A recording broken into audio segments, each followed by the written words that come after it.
انشاءاللہ آپ کا تلفظ، آپ کی حروف تہجی، آپ کی آواز اتنی ہی بہتر ہو جائے گی اور آپ قرآن کریم صحیح تلفظ کے ساتھ پڑھ سکیں گے۔ اس سے پہلے آپ نے جتنے حروف پڑھ لیے ہیں ان سب کی بھی اسی طرح پریکٹس کریں تاکہ آپ قرآن کریم کو صحیح تلفظ کے ساتھ پڑھ سکیں۔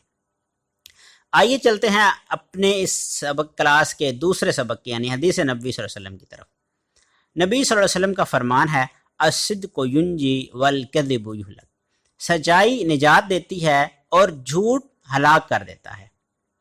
اس فرمان مبارک میں نبی صلی اللہ علیہ وآلہ وسلم ہمیں سچائی کی تعلیم دے رہے ہیں۔ سچ بولنا نیکی ہے اور نیکی نجات کی راہ دکھاتی ہے، جبکہ جھوٹ برائی ہے اور برائی تباہی اور بربادی کی طرف لے جاتی ہے۔ آپ دیکھتے ہیں آج ہمارے معاشرے میں جھوٹ کا عمل دخل بہت زیادہ ہو گیا، ہر طرف برائی، شر اور شیطانیت کے ڈیرے ہیں۔ پرنٹ میڈیا، الیکٹرانک میڈیا سمیت معاشرے کے افراد کی کثیر تعداد بڑی ڈٹائی کے ساتھ جھوٹ بولتی ہے اور اسے گناہ ہی نہیں سمجھتی، بلکہ بعض لوگ تو اسے باقاعدہ پروفیشن سمجھتے ہیں۔ یاد رکھیں یہ بہت خطرناک عمل ہے۔ جس گناہ کو گناہ سمجھ کر نہ کیا جائے اس پہ توبہ کی توفیق بھی نہیں ملتی، یعنی جس گناہ کو ہم گناہ سمجھ کر کریں گے اس پہ تو شاید ہم توبہ کر لیں، لیکن جسے ہم گناہ ہی نہیں سمجھیں گے اس پر ہم کیسے توبہ کریں گے؟ اس لیے ہمیں اپنے معاشرے کے طور اتوار کو بدلنا ہوگا۔ بیرونی دنیا مسلمانوں اور خصوصاً پاکستانی قوم کو نہ صرف جھوٹا بلکہ بددیانت گردانتی ہے، حالانکہ اسلام کی تعلیمات میں جھوٹ اور خیانت کو بڑی برائیاں یعنی گناہ کبیرہ کہا گیا ہے۔ معاشرے کو ان برائیوں سے پاک کرنا بے حد ضروری ہے۔ اس حدیث مبارکہ کی روشنی میں ہمیں جائزہ لینا ہوگا کہ ہماری زندگی میں سچ کا عمل دخل کتنا ہے اور جھوٹ کس حد تک ہماری زندگی پر حاوی ہے۔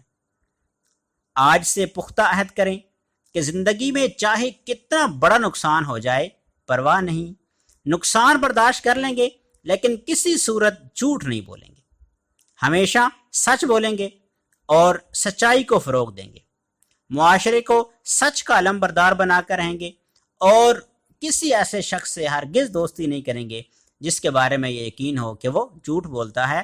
ہمیشہ اپنی دوستی سچے لوگوں کے ساتھ لگائیں، جھوٹ لوگوں سے ہمیشہ دور رہیں۔ اپنے گھر والوں، اپنے رشتہ داروں اور دوست احباب سے یہ وعدہ لیں کہ آئندہ بالکل جھوٹ نہیں بولنا، ہمیشہ سچ بولنا ہے اور سچائی کی خاطر ہر نقصان کو گوارا کر لینا ہے، اس لیے کہ کل ہم سب نے اللہ کے حضور جواب دہ ہونا ہے۔ اگر ہم جھوٹ بولیں گے تو جھوٹ بول کر حوض کوثر پر نبی صلی اللہ علیہ وآلہ وسلم کو کیا منہ دکھائیں گے؟ اس لیے ہمیشہ سچ بولیں اور سچائی کو فروغ دیں، جھوٹ سے بچیں اور لوگوں کو بھی جھوٹ سے بچائیں۔ آئیے آج کی دعا یاد کرتے ہیں۔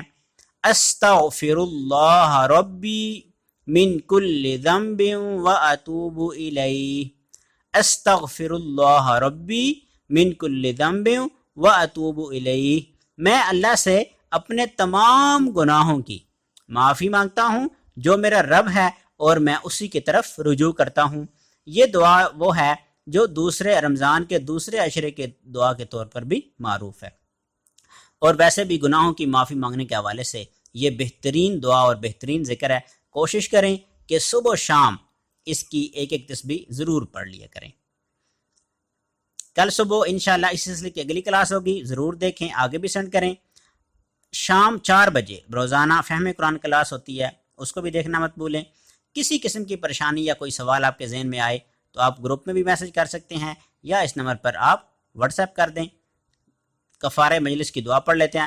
سبحان اللہ وبحمدہ، سبحانک اللہم وبحمدک، نشہد ان لا الہ الا انت، نستغفرک ونتوب الیک، والسلام علیکم ورحمۃ اللہ وبرکاتہ۔